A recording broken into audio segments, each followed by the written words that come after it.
Lo mismo ocurre con la subclavia. La subclavia derecha tiene un trayecto netamente cervical yendo hacia lo que es el miembro superior, ¿verdad? Y la izquierda tiene un pequeño trayecto torácico y del miembro, o sea, de un trayecto cervical, ¿verdad? Como podemos observar acá, tanto la arteria carótida común derecha e izquierda van en sentido ascendente, formando parte justamente de lo que es el paquete vasculo nervioso cervical, o sea, del cuello en realidad, ¿no?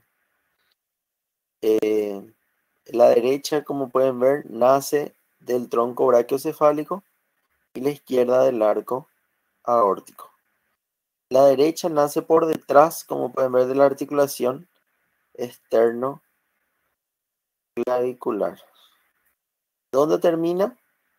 En el borde superior del cartílago tiroides, o podemos decir borde inferior del, en este caso, la cuarta vértebra cervical. Aquí también vamos a tener algo que se llama seno carotidio, que sería una pequeña dilatación. En este caso que se da justamente antes de la bifurcación de la arteria carótida común, en este caso, ¿no? En una carótida común, o sea, una carótida externa y una carótida interna. La carótida externa, como pueden ver, se proyecta o se orienta en sentido anteromedial y la carótida interna en sentido posterolateral. Pero ¿por qué se llama entonces externa y la otra interna? Por el hecho que la carótida interna solamente vasculariza la parte interna, o sea, a nivel intracraneal, ¿sí? Sin embargo, la externa va a dar vascularización para la región cervical y la región de la cara y la cabeza, ¿verdad? Pero de forma extracraneal, ¿sí? O sea, por fuera del cráneo. De ahí recibe el nombre de carótida externa y carótida interna. Entre las relaciones en la base del cuello, como pueden ver, vamos a estar teniendo lo que es la articulación externoclavicular, como habíamos dicho, que es el punto de origen, la vena yugular interna, como pueden ver acá, que se va a encontrar más para adelante, ¿verdad? La tráquea y el esófago, que van a estar en sentido medial, como pueden ver acá. La cúpula pleural, que sería el vértice, en este caso, del pulmón, ¿verdad? Pero en relación a la pleura, se llama cúpula pleural, ¿verdad? El domo pleural también capaz encuentren, ¿verdad?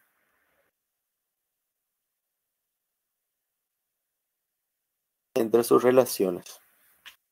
Acá, como pueden ver, vamos a tener la vena yugular interna, como dijimos, para adelante, en este caso, y el lóbulo tiroideo, que tendría que estar proyectado a nivel traqueal, ¿verdad? Que vamos a estar buscando justamente más adelante. Así también, a los lados, vamos a tener lo que son las cúpulas o domos pleurales que vamos a estar teniendo. Y lógicamente vamos a tener medialmente también lo que es los nervios vagos, ¿verdad? El nervio vago derecho y nervio vago izquierdo, formando lo que es el paquete vasculo nervioso del cuello. ¿Cómo estaría formado? Como habíamos visto en la clase anterior, está formado por la vena yugular interna, la carótida común y el nervio vago. Esas serían las tres estructuras que forman parte de lo que es el paquete vasculo nervioso del cuello.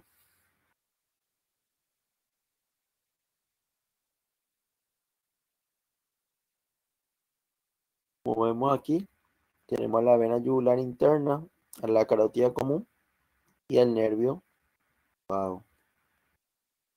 En este caso, ¿no? Y el lóbulo tiroideo, que se va a proyectar en este caso a nivel más o menos entre la quinta y sexta vértebra cervical aproximadamente, ¿verdad? También vamos a tener los músculos prevertebrales, el músculo escaleno anterior, en este caso, ¿verdad? Y lo que es el esternocleido mastoideo. Después de todo esto van a ser músculos ya infrahioides, ¿verdad? Que vamos a estar viendo más adelante.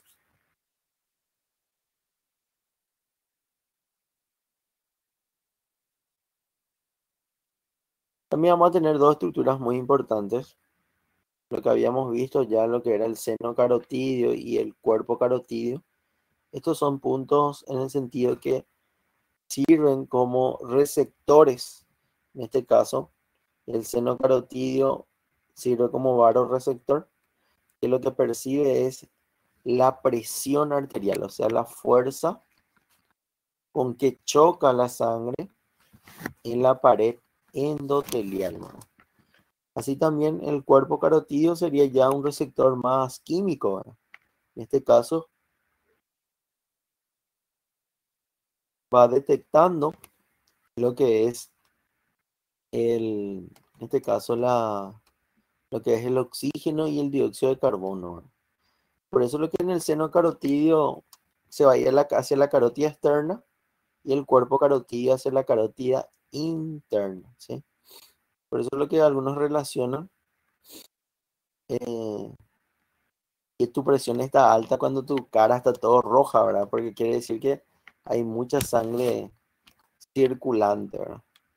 Más que nada es eso.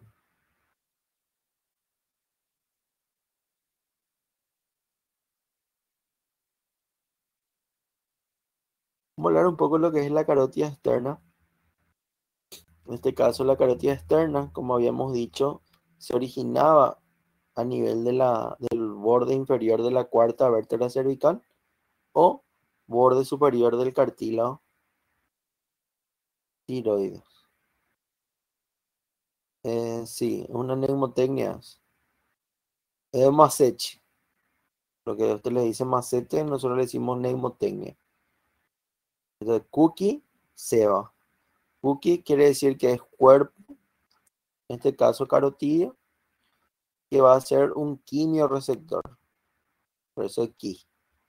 Y acá, seba sería de seno carotidio y va a ser un varoreceptor. Seba se refiere a la presión arterial y cookie se refiere a en este caso, los gases, ¿verdad? Que vamos a estar teniendo. Bueno, en fin. Acá vamos a estar viendo la carótida externa. Como vemos aquí, le va a cruzar por delante, por ejemplo, lo que es la vena facial. Vamos a estar viendo que van a dar algunas ramas colaterales, ¿verdad? Va a tener varias ramas colaterales y dos ramas terminales que vamos a estar viendo más adelante. Vamos a estar viendo que el nervio hipogloso, por ejemplo, lo va a cruzar por delante también. Eh, Vamos a estar viendo que va a dar dos ramas terminales, como es el caso de la arteria temporal superficial y la arteria maxilar. Vamos a estar viendo que va a dar algunas ramas, tres en realidad, a nivel de lo que llamamos celda parotidia. Sería el lugar donde se proyecta la glándula parótida, ¿no? Que es una glándula salival, en este caso. Bueno,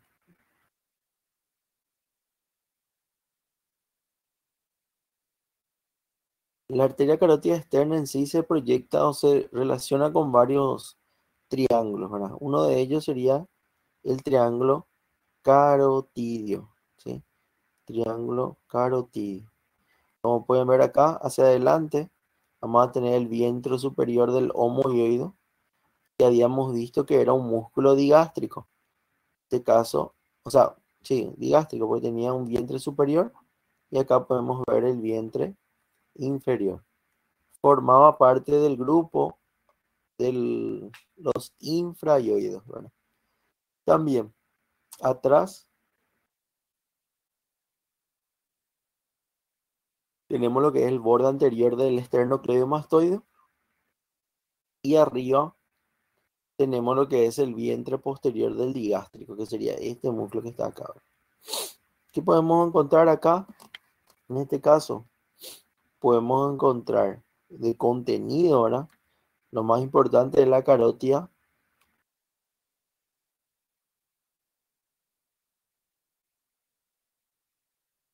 Acá, la carótida común derecha, vamos a encontrar lo que es la vena facial, la yugular interna, el nervio vago, el nervio laringio, en este caso superior, ¿verdad? Ramo interno, ramo externo. eh, y acá ya vamos viendo también las ramas colaterales, ¿verdad? De la arteria carótida externa, en este caso. Acá tenemos lo que es el triángulo de Farabeu, que va a tener también sus límites. En este caso, la vena facial, la vena yugular interna y el nervio hipogloso. ¿Qué podemos ver acá, verdad? Podemos ver lo que es la carótida externa, en este caso, y algunas ramas de ella, ¿verdad? Como es el caso, en este caso, de la arteria tiroidea superior, que va a ser la primera rama, justamente. Acá vemos ya una rama de ella que es la laringe superior. Acá vemos la arteria lingual. Acá vemos por detrás la arteria faringe ascendente, la arteria facial, la arteria eh, occipital, ¿verdad? Y acá esta arteria sería ya que se continúa, ¿verdad?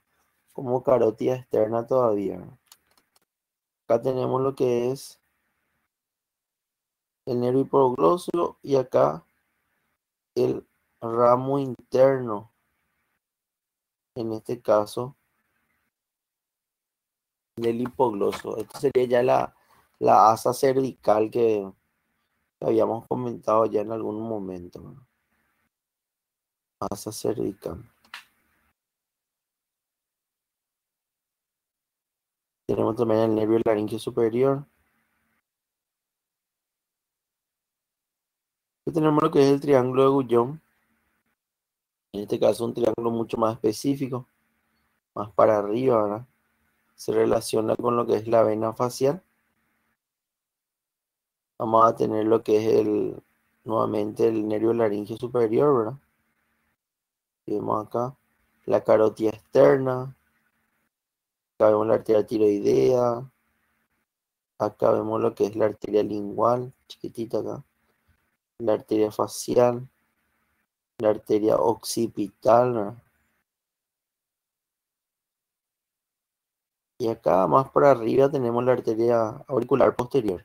¿Se acuerdan que le había comentado que la arteria occipital y auricular posterior vamos a estar diferenciando por el tendón al vientre posterior del digástrico, ¿verdad? Ese sería nuestro punto de referencia. Después más para arriba tenemos lo que es la faringe ascendente y las dos ramas terminales de la carótida externa, la maxilar y la temporal superficial.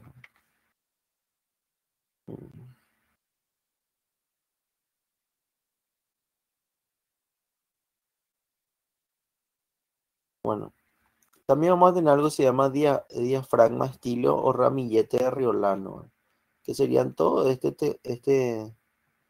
tejido que se forma acá fibroso, que va a estar formado, como pueden ver, por tres músculos.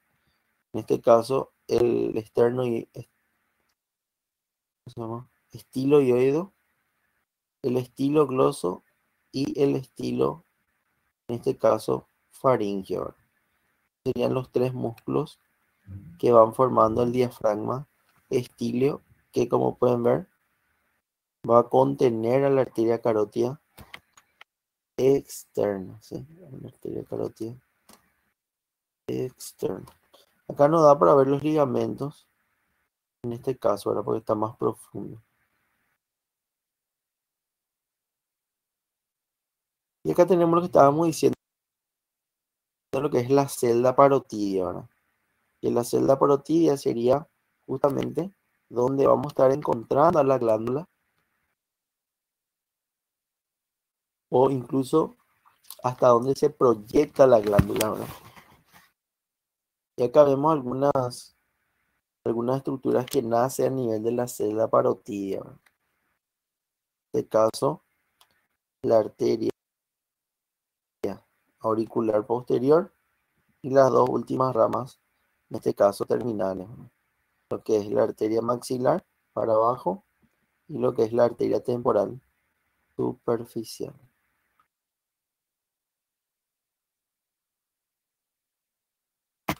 En fin, la arteria carótida externa, como pueden ver, tiene ramas anteriores, mediales y posteriores. La neumotecnia del macete es Tili, Fa, Fa o K. Serían las ramas colaterales, la neumotecnia de las ramas colaterales. La tiroidea superior, que es para la glándula tiroides, ¿verdad? Y la glándula paratiroides. La arteria lingual, que es para, lógicamente, la arteria para la lengua, ¿verdad? La arteria facial, que vamos a estar viendo que va a dar una inmensidad de ramas, ¿verdad? La arteria faringe ascendente, que es para tanto la faringe como también los músculos de la región posterior del cuello. La arteria occipital, que también es para los músculos de la región posterior del cuello. La arteria auricular posterior. Y las dos últimas, que es la temporal superficial y la maxilar. Lo podemos ver. La arteria superior, la arteria laringe superior, la arteria lingual, la arteria faringe ascendente, como estamos viendo acá. Lo que es la arteria occipital, y acá vemos el nervio hipoglosor. Después acá supuestamente no da para ver bien el nervio facial.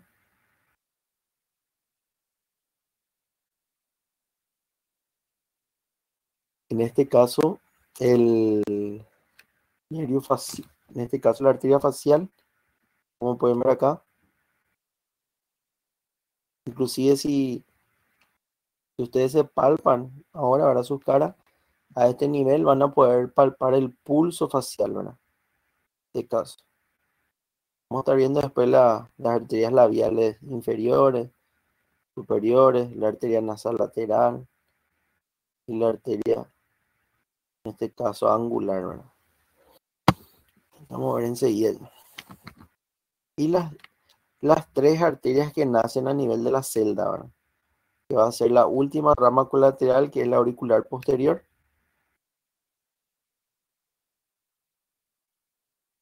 Y las dos últimas ramas terminales que vemos aquí, que es la maxilar y la temporal superficial.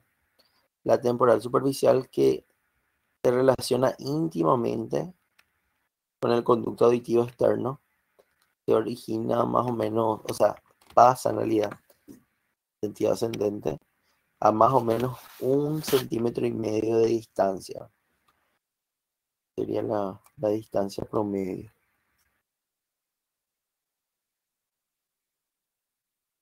Bueno, vamos a hablar de cada una de ellas, ¿verdad? Por lo menos a nivel cervical.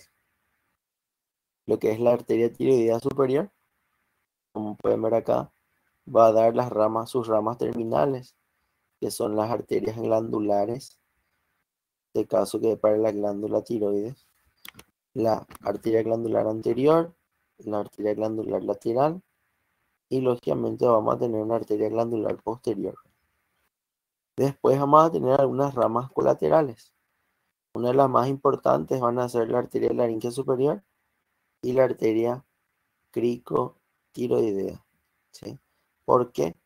Porque va a perforar justamente dos membranas, lo que es la membrana tiroidea, que es entre el cartílago tiroides y el hueso tiroides, y la membrana cricotiroidea, ¿verdad? que va a pasar también entre el cartílago cricoide y la glándula y el cartílago tiroides.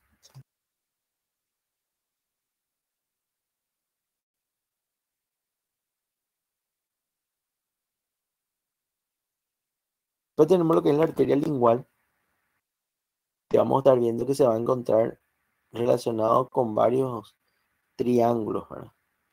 En este caso, nuevamente es una de las ramas de la arteria carótida externa, que va a relacionar íntimamente con la vena facial, con el nervio, en este caso hipogloso, ¿verdad? Y va a formar algunos triángulos justamente. Bueno, primero que vamos a estar viendo va a ser,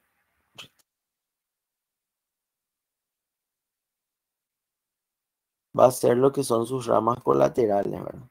Una de ellas, que va a ser la arteria dorsal de la lengua, justamente se va hacia el dorso, ¿verdad? Lo que es la arteria sublingual, para la glándula sublingual, ¿verdad? Y lo que es la arteria lingual profunda, sería ya hacia el vértice de la lengua. Bueno, como le estaba explicando en un principio, esta arteria se va a relacionar íntimamente con algunos triángulos, ¿verdad? Uno de ellos va a ser el triángulo de Becklar. Entre sus límites, como pueden ver acá, vamos a tener el hueso hioides, vamos a tener, en este caso, al vientre posterior del digástrico y vamos a tener al hio gloso que está por detrás acá. Inclusive se puede observar, ¿no? El contenido en sí, como pueden ver, tenemos el nervio hipogloso y a los vasos linguales. En este caso, arterias y venas linguales, pero en este caso superficiales. Superficiales.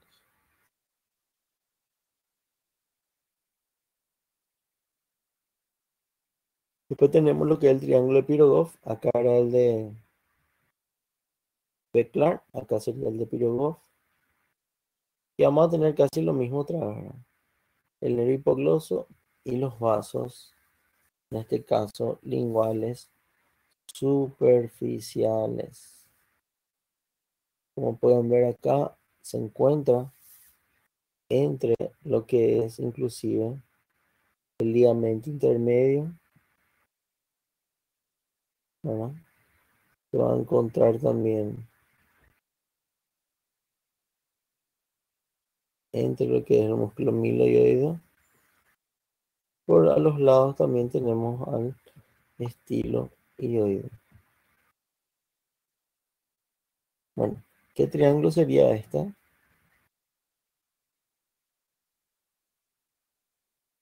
¿Qué triángulo sería este? Creo que este le salió en el examen. No sé si recuerdan, pero había salido en el examen de ustedes, en el primer parcial. O sea, en el primer semestre.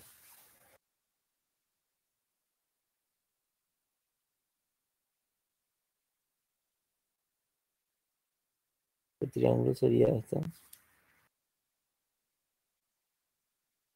¿Alguien sabe?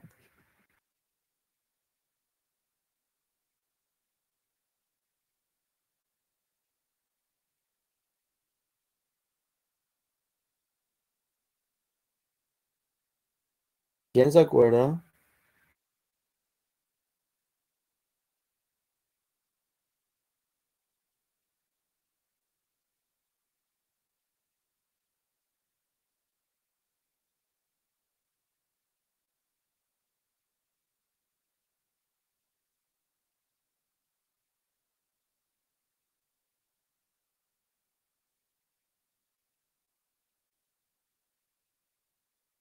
Mm, mm.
Ahora, este, ¿me escuchan ahora? Creo que sí.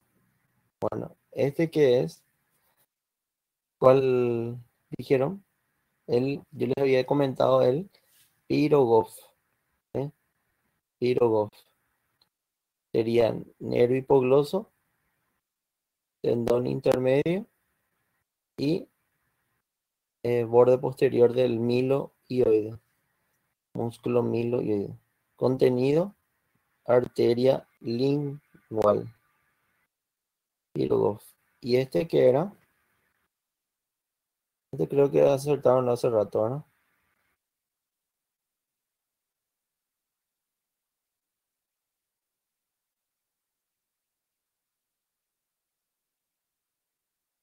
¿Este cuál dijeron que era?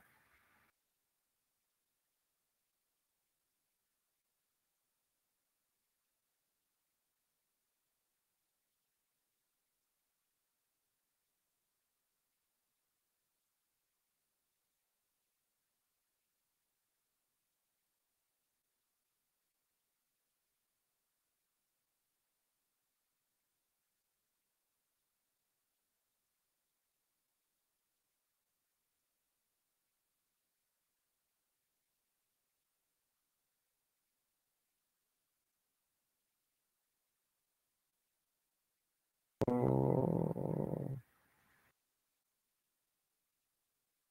no, el carotidio es más grande.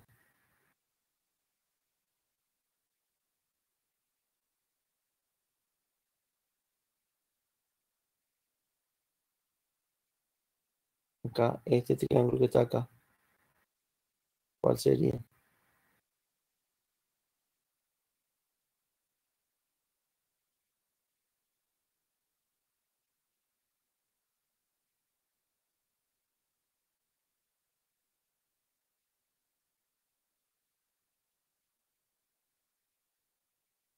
Acá el contenido es, o sea, el límite es vena yugular interna, vena facial y vientre posterior digástrico. Voy a mostrar acá cuál era.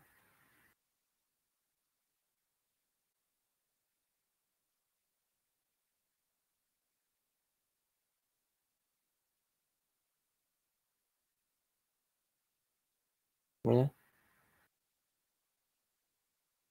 Cuyón. ¿Qué dijo la compañera? Cuyón. Muy bien.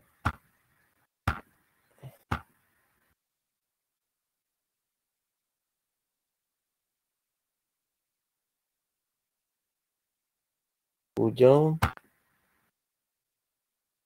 Este dijimos.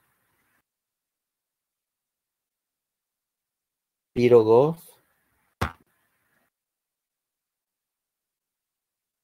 Este.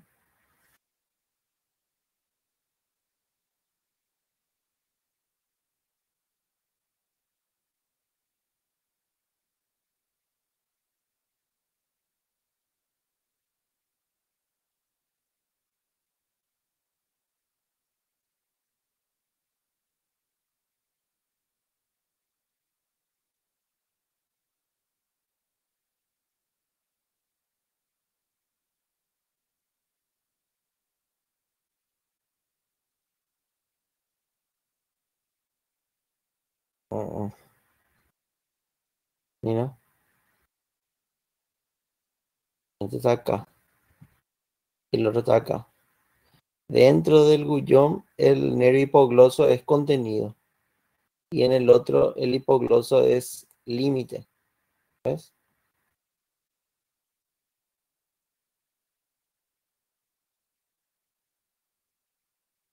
¿Cuál sería esta?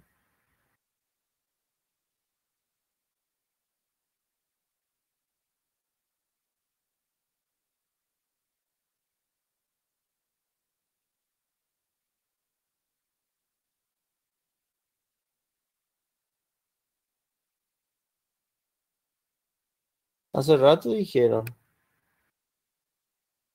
Mira, acá el límite es. No. Vena yugular interna, vena facial y nervio hipogloso. ¿Qué se puede ver acá?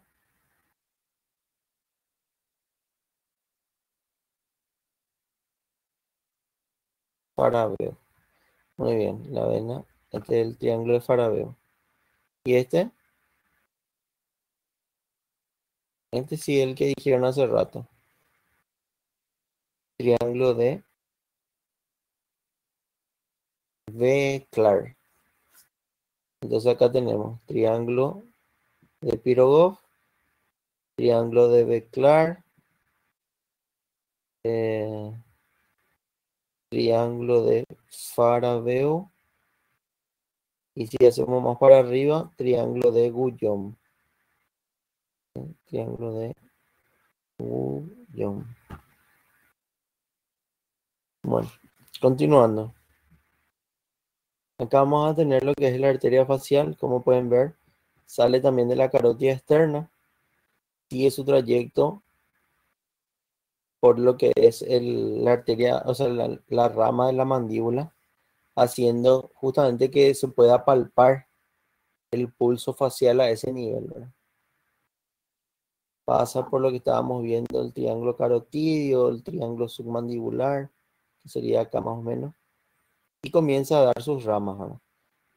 Antes de eso, lo ya da sus ramas acá, que es la arteria submentoniana, que vamos a estar viendo enseguida, pero va a ir dando las arterias labiales inferiores, las arterias labiales superiores, la arteria nasal lateral y por último la arteria angular, que es su rama terminal, como podemos ver aquí, ¿verdad? Vamos a ver sus ramas acá, su trayecto justamente. Como pueden ver, habíamos dicho que pasa profundamente lo que es el triángulo carotidio, por detrás lo que es la glándula submandibular, llega a la mandíbula en la rama de la mandíbula, como pueden ver acá, y va medial a eh, lo que es la vena facial, ¿verdad? Que la vena facial va más lateral y la arteria más medial, ¿verdad? Sigue su trayecto, como pueden ver acá, profundamente a lo que era el triángulo carotidio. Bueno, su trayecto en la cara, como pueden ver acá, va dando justamente una rama ya submentoniana, como ven acá, medial a la vena facial, medial. Sigue su trayecto por delante de lo que es el macetero que está acá, ¿verdad? Más profundo. En este caso, medial a lo que es la vena facial. Pasa por delante de lo que es este músculo que está acá en sentido transversal, que es el bucinador, por detrás de lo que son los músculos cigomáticos, o sea, menor y mayor, ¿verdad? Comienza a dar sus ramas, ¿verdad? Ya sean labiales, superiores o inferiores, nasal lateral y angular. Acá, como podemos ver, va dando ya una rama submentoniana que a su vez también da justamente una rama para la glándula submandibular. Tenemos acá. Eh, También vamos a dar ya las ramas labiales, labial inferior y labial superior. Por eso lo que es muy importante que la gente que practica estética, por ejemplo, no, la arteria submentoniana es una, y la arteria submentoniana va a dar ramos para la glándula submandibular. ¿Entendés? La glándula submandibular es una y la arteria submentoniana es otra. ¿Sí?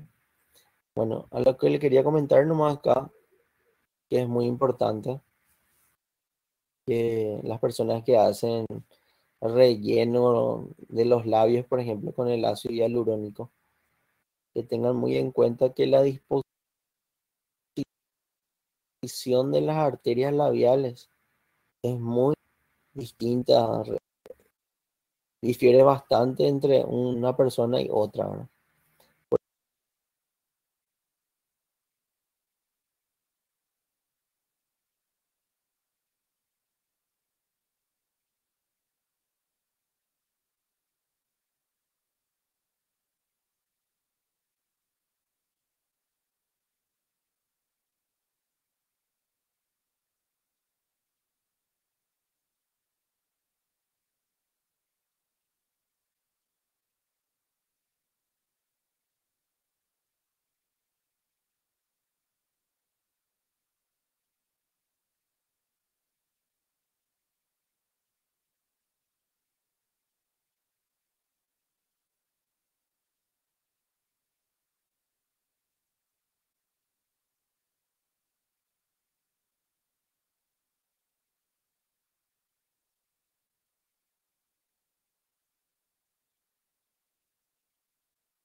Me estresó ya eso.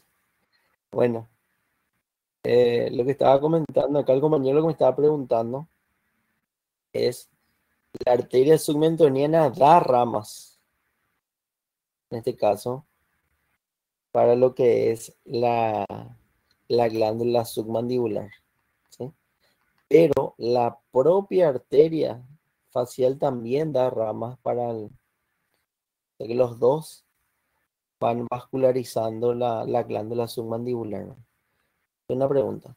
Y lo otro es lo que está, sí, lo que estaba diciendo es lo de acá, ¿verdad? Difiere bastante la disposición de las arterias labiales superiores e inferiores. Entonces es muy importante que la persona que practique el relleno labial tenga muy en cuenta eso, ¿verdad? Para que no inyecte el ácido hialurónico dentro de la arteria, ¿verdad? Eso es lo que le estaba comentando, ¿verdad? Que esta arteria generalmente está por fuera, o sea, pero puede estar también profunda ella. Entonces tiene que atender bien siempre. Generalmente la gente va inyectando, aspirando un poco y liberando, ¿verdad? Depende de la persona, pero generalmente así se hace, ¿verdad? Justamente para no cometer la equivocación de inyectar ácido hialurónico dentro de la arteria,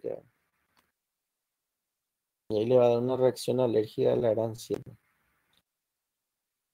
Bueno, se continúa la arteria facial, llega a lo que es la nariz y da la rama nasal lateral y terminando ya en lo que es la arteria angular, ¿no?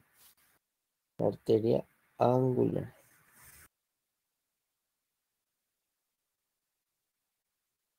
Bueno, después tenemos otra arteria que se llama arteria faríngea ascendente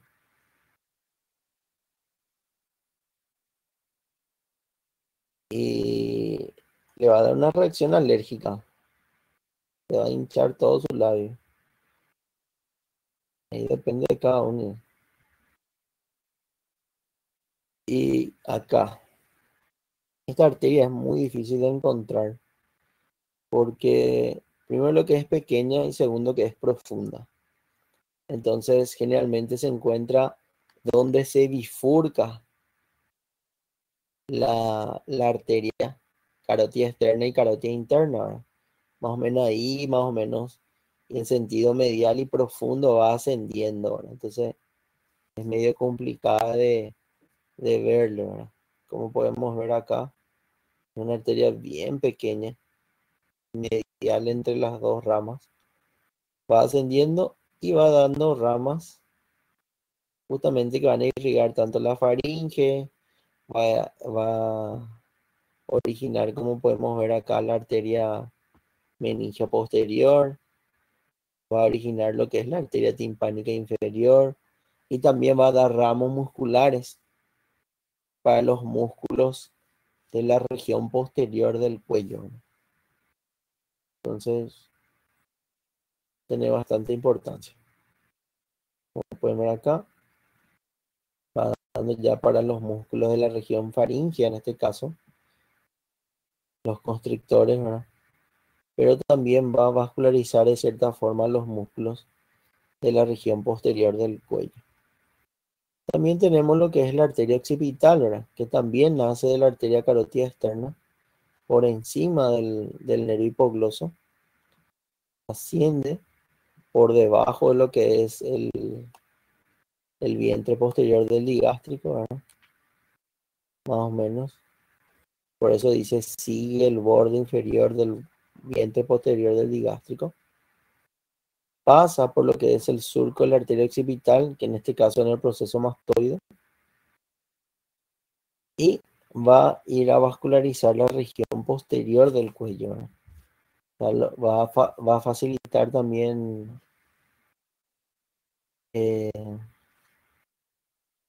la vascularización de los músculos de la región posterior, como si también en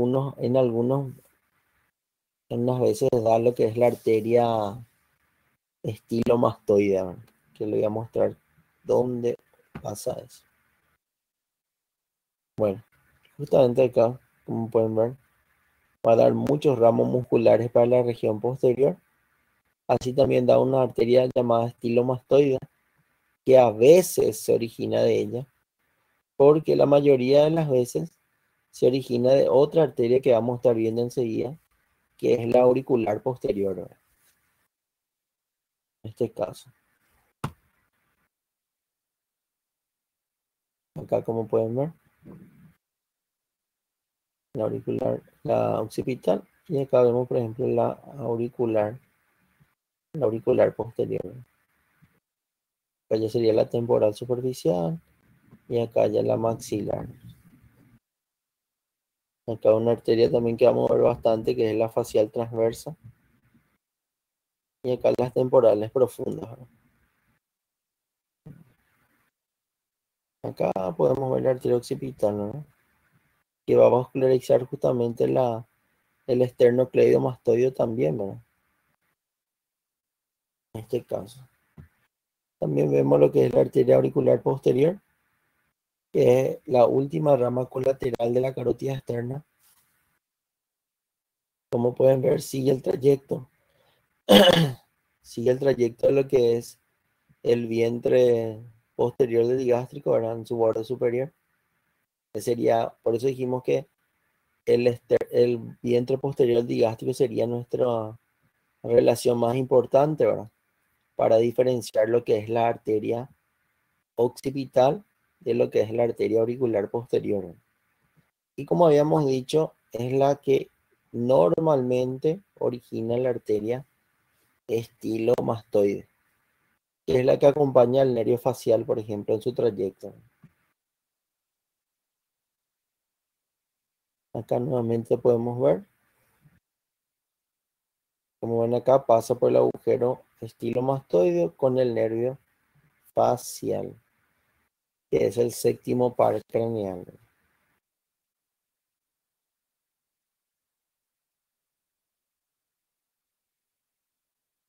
Como pueden ver, a través del agujero estilomastoideo llega a la caja del tímpano, a los conductos semicirculares del oído, o sea que llega hasta el oído interno, ¿verdad?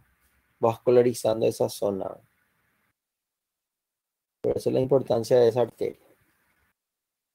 Después tenemos lo que es la carótida interna. Esta arteria en realidad vamos a estar viendo más adelante.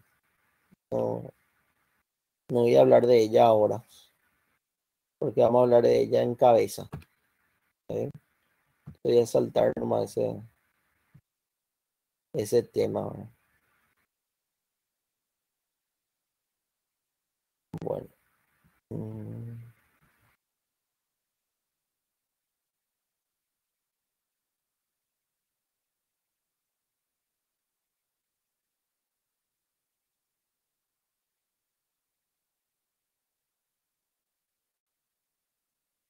¿Por qué voy a soltar ese tema? Porque como se dieron cuenta, todavía no hablé de la maxilar y tampoco hablé de la temporal superficial, ¿verdad?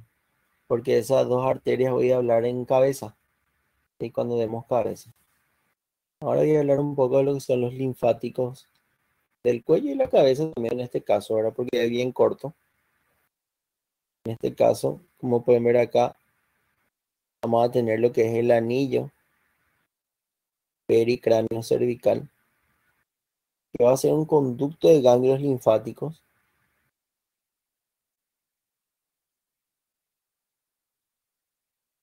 Eh, Neuro también, si llegamos, creo que vamos a dar neuro también. Yo creo que llegamos a neuroanatomía. Bueno, entonces sería cuello, cabeza, neuroanatomía, ¿verdad? Pero es lo básico. No, no se emocionen tanto porque no vamos a dar mucho, ¿verdad? Entonces,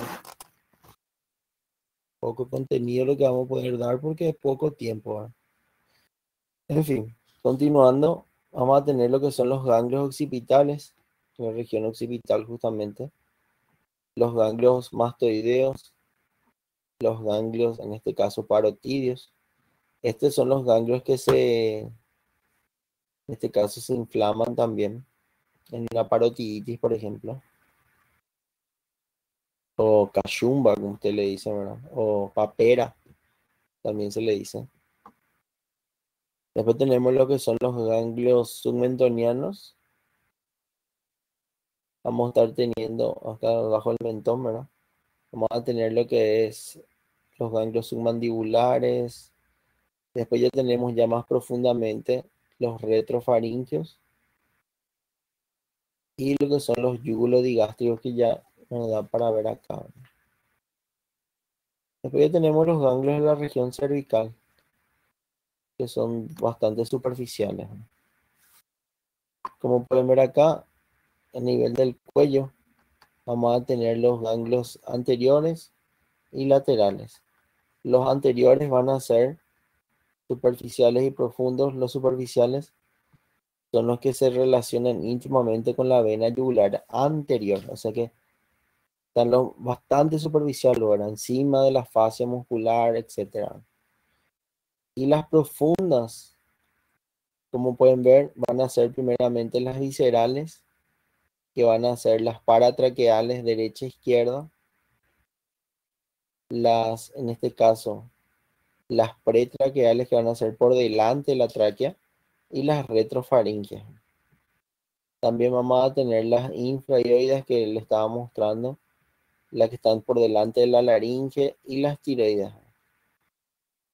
Lateralmente vamos a tener lo que se van con la vena yugular externa, o sea, superficial, luego muy por encima de lo que es el esternocleidomastoide, y las profundas, que en este caso van a estar por detrás del esternocleidomastoideo. Acá entonces, la que acompañan a la vena yugular interna, en este caso, ya son los ganglios linfáticos profundos, ¿verdad? Y los que están por encima del esternocleidomastoide ya son los ganglios linfáticos superficiales. Como pueden ver aquí, todos ellos van drenando en lo que es el tronco yugular, y el tronco yugular, como seguramente ya saben, va a ser uno de los afluentes o lo que inician la gran vena linfática y el conducto torácico, que son los conductos linfáticos más importantes del cuerpo humano. Van a recolectar la linfa y desembocar en lo que es la vena subclavia, ya sea del lado derecho o del lado izquierdo.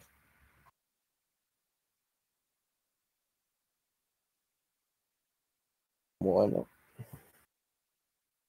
continuamos.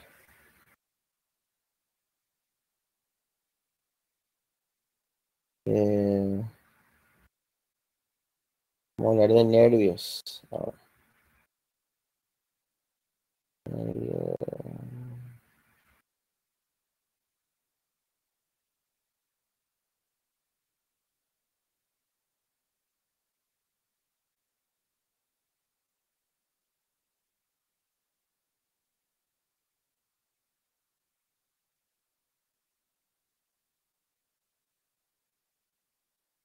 En relación a los nervios del cuello, ¿verdad? Más que nada, no tanto de la cabeza, porque en relación a los nervios de la cabeza en sí, vamos a tener que hablar del nervio facial, hablar del nervio trigeminal, ¿sí? Entonces, esos serían los dos nervios que teníamos que hablar directamente, ¿verdad? En relación a los nervios del cuello, vamos a estar hablando de los plexos. En este caso, el plexo cervical superficial y el plexo cervical profundo. El plexo cervical, en este caso, va a estar dado por los ramos motores, ¿verdad? De los cuatro primeros ramos anteriores, de la C1 a la C4, recordando que de la C5 a la C8 se formaba lo que era el plexo braquial, ¿verdad? Que estuvieron viendo ya en el primer semestre, ¿verdad? Acá podemos ver justamente lo que es el plexo cervical, ¿verdad? En este caso vamos a dividir en dos, lo que es el plexo cervical superficial, que va a ser netamente sensitivo, y el plexo cervical profundo, que va a ser el motor. Como ya habíamos visto, vamos a tener lo que es el plexo cervical superficial, que va a estar formado, como pueden ver acá, por algunos ramos. En este caso, lo que es el occipital menor y el auricular mayor, lo que es el nervio transverso del cuello. Todo esto van a ver la sensibilidad que tiene la región cervical, ¿verdad? La piel en sí, ¿verdad? Así también vamos a tener los ramos supraclaviculares, ¿verdad? Ya sean el medial, el lateral o el intermedio. Y el motor sería nada más que es el asa del cervical, vemos acá, asa de los cervicales, y lo que es el nervio frénico. El nervio frénico, por ejemplo, vemos aquí que se origina de la raíz de C3, C4 y C5. C3 y C5 que son ramos accesorios y C4 que es el ramo principal. Bueno, el plexo superficial, como pueden ver acá, vamos a estar teniendo lo que es el nervio cervical transverso o la rama transversa que se origina del segundo arco, el asa del axis, que va a ser justamente para dar la región sensitiva de la región supra e infraoidoide, o sea, la parte anterior, ¿verdad?, del cuello, que le va a dar la sensibilidad anterior del cuello. Después tenemos lo que es el pito.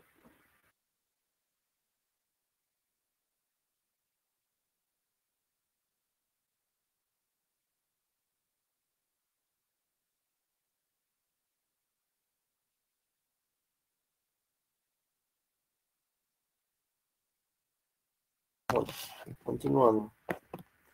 Bueno, la rama transversa dijimos que es para la parte anterior del cuello, ¿vale? La rama transversa. La rama mastoidea, como bien dice su nombre, en este caso va a ser para la región posterior del cuello, ¿verdad? Así también la rama auricular.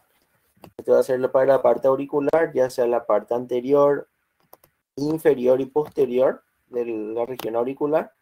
Y la rama mastoidea que sería ya para la región occipital, más que nada. Después tenemos la rama supraclavicular e infraclavicular también en realidad, que va a ser toda esa región de la clavícula en sí, ¿verdad? Lo que algunos tengan tatuaje o algo así van a saber, ¿verdad?, que demasiado duele a esta zona, ¿verdad? ¿Por qué? Porque tiene esta serie de fibras sensitivas que justamente van a recibir o percibir la información del dolor, ¿verdad? En este caso. Todo se da por la región deltoidea en sí, ¿verdad?, y supra e infraclavicular. Bueno, acá como podemos ver, entonces tenemos la región transversa.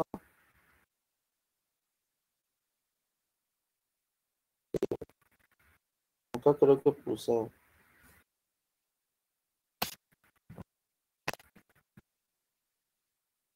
acá, mira.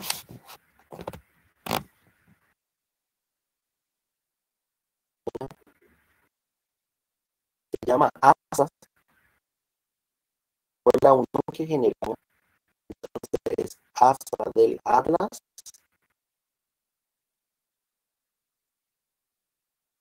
¿No me escuchan bien?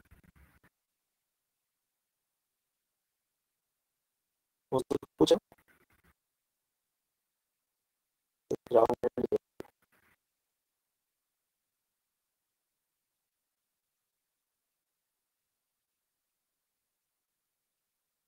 Ah, bueno.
Bueno, ¿ahora me escuchan o no?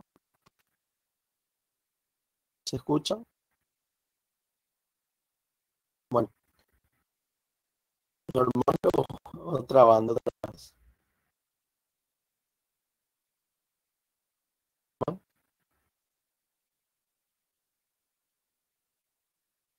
Eran 7. Bueno, vamos a hablar entonces medio trabado para que se acabe.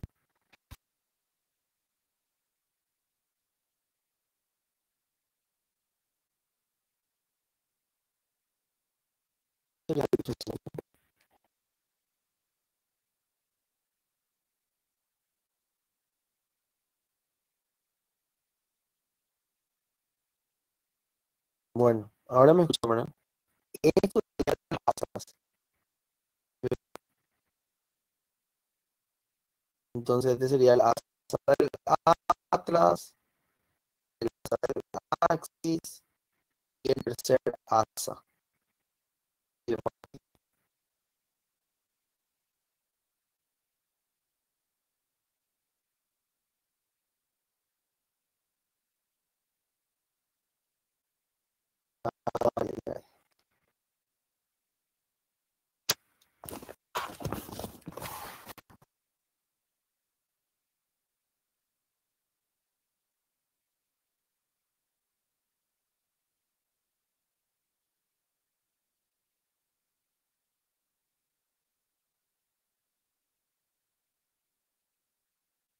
Ahora, ahora me escuchan.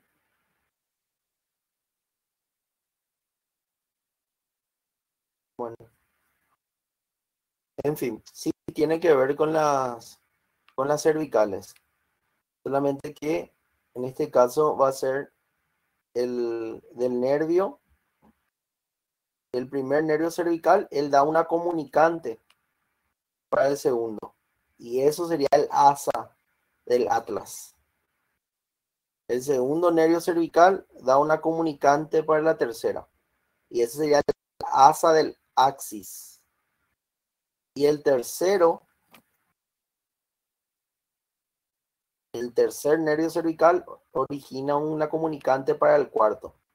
Y esto sería el tercer asa, la tercera asa. ¿Tá? A eso se refieren con las asas. ¿Tá? Acá vemos, ¿ven? Primer asa del Atlas, asa del Axis y tercer asa. Bueno, esto es lo que estábamos diciendo, ¿verdad? Los ramos supraclaviculares, pueden ver aquí, ¿verdad?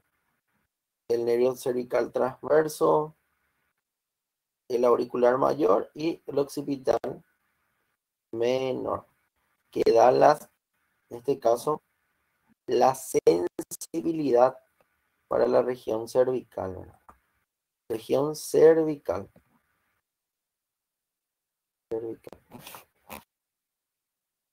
Y acá sería lo que es la parte profunda, ¿verdad?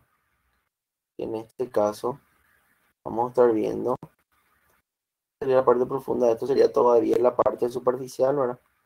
Los ramos supraclaviculares, anterior, esa, medial, intermedio y lateral en realidad va a ser, ¿no? Cervical transversa, auricular mayor y occipital menor. El plexo cervical profundo, que como pueden ver acá, da también, van a ser de las asas, pero en este caso van a estar dando ramas, ¿verdad?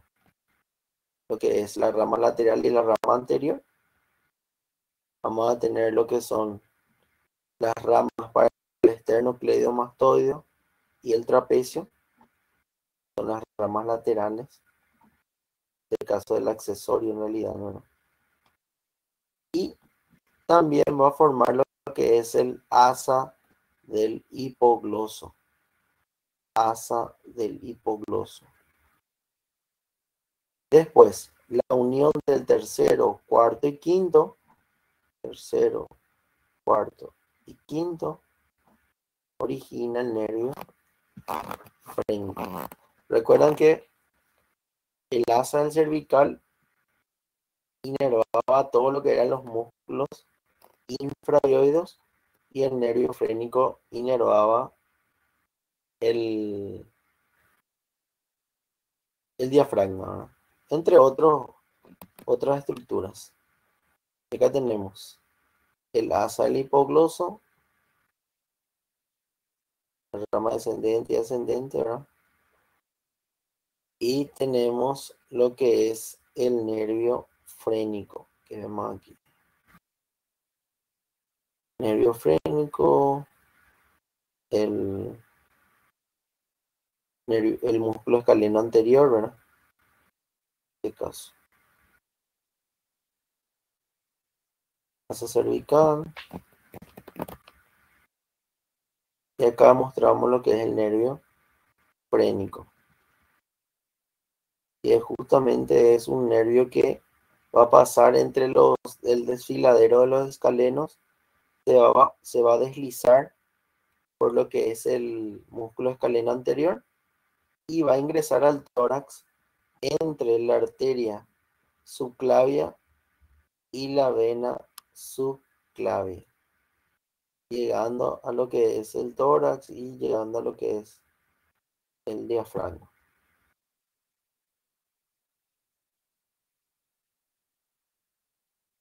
Traemos nervio frénico y este sería el nervio vago.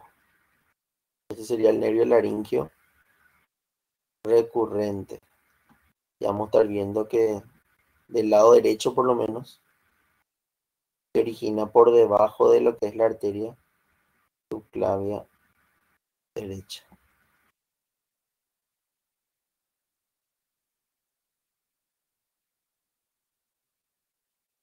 También vamos a tener lo que es la cadena simpática cervical. Vamos a tener una superior, media, inferior, donde la media va a ser un ganglio inconstante, ¿verdad?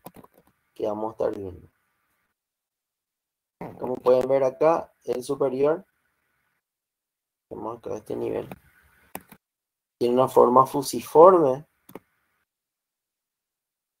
va a tener un tamaño aproximado de 6 centímetros y va a dar algunos ramos, ¿verdad? Como es el caso del nervio carotídeo interno, que va a dar para que la arteria carótida se pueda contraer y relajar de acuerdo a los estímulos autónomos, ¿verdad? ¿Por qué? Porque los vasos sanguíneos tienen músculo liso. Entonces, justamente se controlan a través del sistema nervioso simpático y parasimpático. Así también va a originar un nervio bastante importante, que es el nervio cardíaco cervical superior, que va a dar los estímulos simpáticos al corazón, ¿verdad? Haciendo que la frecuencia cardíaca aumente. O sea, la repetición de las contracciones y relajaciones del corazón, ¿verdad? Después tenemos lo que es el ganglio cervical medio, que vemos aquí, que como había dicho es un ganglio inconstante, al igual que el otro también tiene un epónimo, el von Haller en este caso, y va a originar el nervio cardíaco cervical medio. ¿Qué sucede cuando el ganglio cervical medio no existe? Este nervio se origina del ganglio cervical superior. Cuando no existe, su origen viene del superior. Y el inferior, que la mayoría de las veces se fusiona con el ganglio cardíaco, o sea, con el ganglio torácico, ¿verdad? El primer ganglio torácico, formando lo que es el ganglio Ionesco-Neubauer o ganglio cérvico torácico o estrellado de Neubauer. ¿Por qué se llama estrellado? Porque tiene, en este caso, ramos, en este caso en sentido radial, ¿verdad? Que da un aspecto de estrella.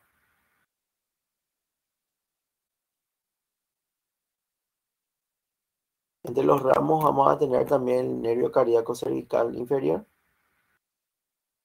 que en este caso va a estar también inervando lo que es el corazón en sí, ¿verdad? La rama simpática. También va a originar el nervio vertebral de Francois-Franz, que es un nervio que justamente va a ir ascendiendo por el foramen vertebral o foramen transverso. En realidad foramen transverso, no es foramen vertebral. Foramen transverso de las vértebras cervicales.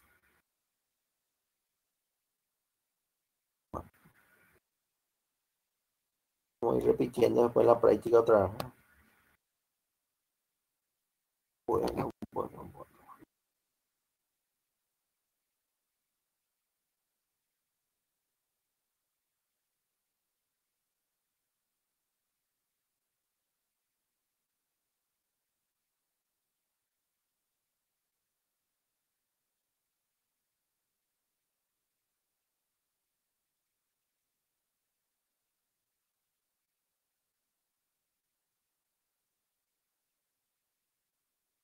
Vamos a dar un receso de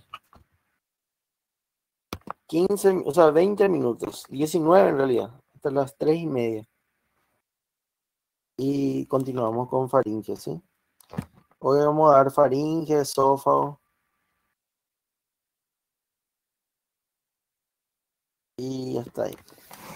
Capaz damos faringe, esófago